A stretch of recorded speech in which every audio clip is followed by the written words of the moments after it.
રાજ્યના કેટલાક વિસ્તારોમાં તોફાની તત્વોએ આતંક મચાવ્યો. મોરબી અને ભાવનગરમાં બબાલ થઈ. મોરબીમાં આવેલી સેવા એજ સંપત્તિ સંસ્થાની ઓફિસમાં કેટલાક લુખ્ખા તત્વોએ તોડફોડ કરી. તોફાની તત્વોએ ઓફિસના કર્મચારીના અપશબ્દો બોલી ઓફિસમાં તોડફોડ કરી. જયેશ કાસુંદ્રા, પ્રકાશ ભૂત અને એક અજાણ્યા ઇસમ વિરુદ્ધ ફરિયાદ નોંધાઈ. શા માટે તોડફોડ કરાઈ, શું હેતુ હતો તે બાબતે હજુ સુધી સામે નથી આવ્યો. મોરબી સિટી ડિવિઝન પોલીસે ગુનો નોંધી તપાસ હાથ ધરી છે. સમગ્ર બનાવના સીસીટીવી ફૂટેજ સામે આવ્યા છે. ભાવનગર શહેરમાં ફરી એક વખત અસામાજિક તત્વોએ આતંક મચાવ્યો.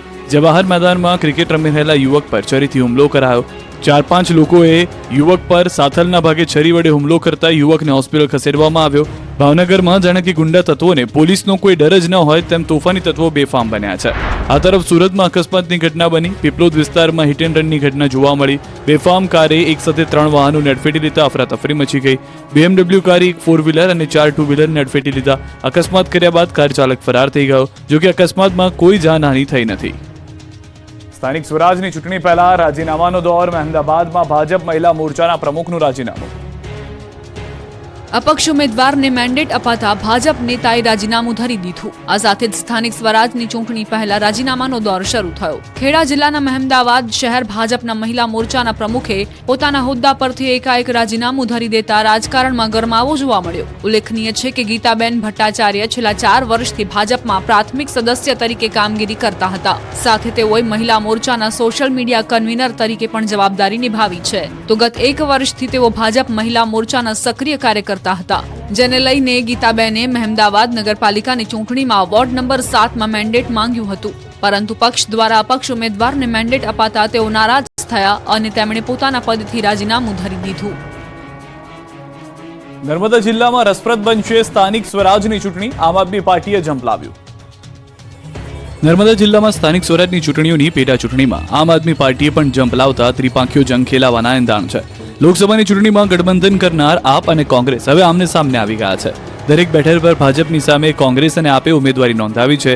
દેડિયાપાડાના જાંક ગામની અનુસૂચિત આદિજાતિ બેઠક પર ભાજપમાંથી સરેશ વસાવા, આમ આદમી પાર્ટી ઉમેદવાર રાહુલ વસાવા, કોંગ્રેસ પાર્ટીના ગંભીર વસાવા અને અપક્ષમાંથી એક ફોર્મ ભરાયું છે. જ્યારે સાગબારાની ભાદોડ બેઠક પર ભાજપના ઉમેદવાર સરોજ વસાવા, આમ આદમી પાર્ટીના ઉમેદવાર સંધ્યા વસાવા અને કોંગ્રેસના સરલા વસાવા સહિત 2 ફોર્મ અપક્ષ એમ કુલ 5 ફોર્મ ભરાયા છે. આમ નર્મદામાં સ્થાનિક સ્વરાજની સંસ્થામાં આપ અને કોંગ્રેસના ગઠબંધનમાં ભંગાણ થયાના અહેવાલ છે. જોકે હાલ તો આ માત્ર 2 તાલુકા પંચાયતની ચૂંટણીમાં ત્રિપાંખીયો જંગ ખેલાઈ રહ્યો છે, જેમાં આપ, કોંગ્રેસ અને ભાજપ ત્રણેય જીતના દાવા કરી રહ્યા છે. આ તરફ વલસાડમાં 3 નગરપાલિકાની ચૂંટણી પહેલા રાજકીય ઉથલપાથલ થઈ. વલસાડ આમ આદમી પાર્ટીના કેટલાક અગ્રણીઓ અને કાર્યકરોએ ભાજપનો ભગવો ખીસ ધારણ કરી કેસરિયા કરી લીધા. ગત વિધાનસભાની ચૂંટણીમાં વલસાડ બેઠક પરથી આમ આદમી પાર્ટીના ઉમેદવાર રાજુ મરચાનો પરિવાર વિધિવત રીતે ભાજપમાં જોડાઈ ગયો. રાજુ મરચાની પુત્રી ઉર્વશી પટેલને ભાજપે ટિકિટ આપી. રાજુ મરચાની પુત્રી, પુત્ર અને પત્નીએ ભાજપનો ખીસ પહેરી કેસરિયા કર્યા.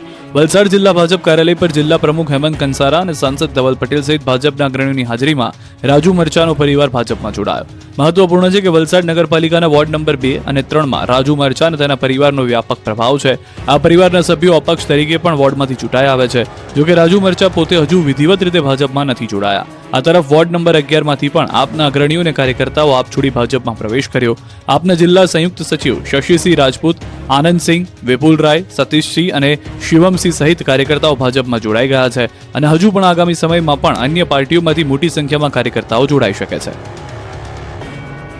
વલસાડ જિલ્લામાં વલસાડ, ધરમપુર અને પારડી એમ 3 નગરપાલિકાની ચૂંટણી યોજાઈ રહી છે. વલસાડ નગરપાલિકામાં ભાજપે ચૂંટણી પહેલા જ 44માંથી 4 બેઠકો પર બિનહરીફ વિજય મેળવી લીધો છે.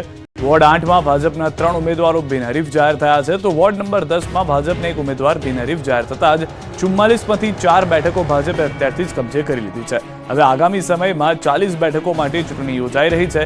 ભાજપના બિનહરીફ જાહેર થયેલા તમામ 4 ઉમેદવારોનું વલસાડ જિલ્લા ભાજપ કાર્યાલય પર સન્માન કરવામાં આવ્યું અને તેમને શુભેચ્છા પાઠવવામાં આવી હતી. સ્થાનિક સ્વરાજની ચૂંટણીનો ધમધમાટ તેજ થયો. ધોરાજીમાં કોંગ્રેસને ઝટકો તો ખેડામાં ભાજપ બિનહરીફ બને એવા એંધાણ. ધોરાજીમાં ચૂંટણી પહેલા કોંગ્રેસને મોટો ઝટકો લાગ્યો. ધોરાજી નગરપાલિકાની ચૂંટણીમાં પહેલા સ્થાનિક આગેવાનો કોંગ્રેસનો સાથ છોડ્યો અને આપમાં જોડાયા. ધોરાજી કોંગ્રેસ પૂર્વ કોર્પોરેટરના પતિ ધર્મેશ રાજ્યગુરુ, ધોરાજી શહેર ઉપપ્રમુખ ધોરાજી યુથ વિંગ શહેર પ્રમુખ પક્ષ છોડી આમ આદમી પાર્ટીમાં જોડાયા. પક્ષ પલટો કરતા કોંગી આગેવાનોએ કહ્યું કે કોંગ્રેસે ચૂંટણીમાં અવગણના કરતા અમે આપમાં જોડાયા છીએ. આ તરફ ખેડા જિલ્લાની 5 નગરપાલિકાની ચૂંટણીમાં ડાકોર નગરપાલિકામાં ભાજપ પ્રથમ બેઠક બિનહરીફ બની શકે છે. ડાકોર નગરપાલિકાની વોર્ડ નંબર 7ની બક્ષીપંચ સામાન્ય બેઠક ઉપર એક જ ફોર્મ ભરાયું છે. એક જ ઉમેદવાર રહેતા ભાજપના ફાળે આવી શકે પ્રથમ બેઠક. ભાજપના ઉમેદવાર પ્રતિશ દેસાઈ બિનહરીફ થઈ શકે. આ સાથે ડાકોરની અન્ય 28 પૈકી કેટલીક બેઠકો હજુ થઈ શકે છે બિનહરીફ. જૂનાગઢ મહાનગરપાલિકાની ચૂંટણીને લઈ રાજકીય પક્ષોમાં તૈયારીઓનો ધમધમાટ છે, ત્યારે ભાજપે વિજય વિશ્વાસ સભાનું આયોજન કર્યું. જોકે આ સભામાં સાંસદ રાજેશ ચુડાસમા અને પૂર્વ સ્ટેન્ડિંગ ચેરમેન હરેશ પરસાણાના નિવેદનમાં વિરોધાભાસ જોવા મળ્યો, જેનો વિડીયો વાયરલ થયો. સાંસદ ચુડાસમાએ કહ્યું કે છેલ્લા 5 વર્ષમાં ખરા ન ઉતર્યા હોય તો આગામી સમયમાં આવી ભૂલ નહીં થાય. તો બીજી તરફ હરેશ પલસાણાએ ટકોર કરી કે સોશિયલ મીડિયામાં ભાજપનું કામ નીચું દેખાડવામાં આવે ત્યારે કાર્યકરોએ આ બાબતે લોકોને સાચી હકીકત બતાવવાની ફરજ છે. રસ્તાના અભાવે નવજાત આ દુનિયા ન જોઈ શકે.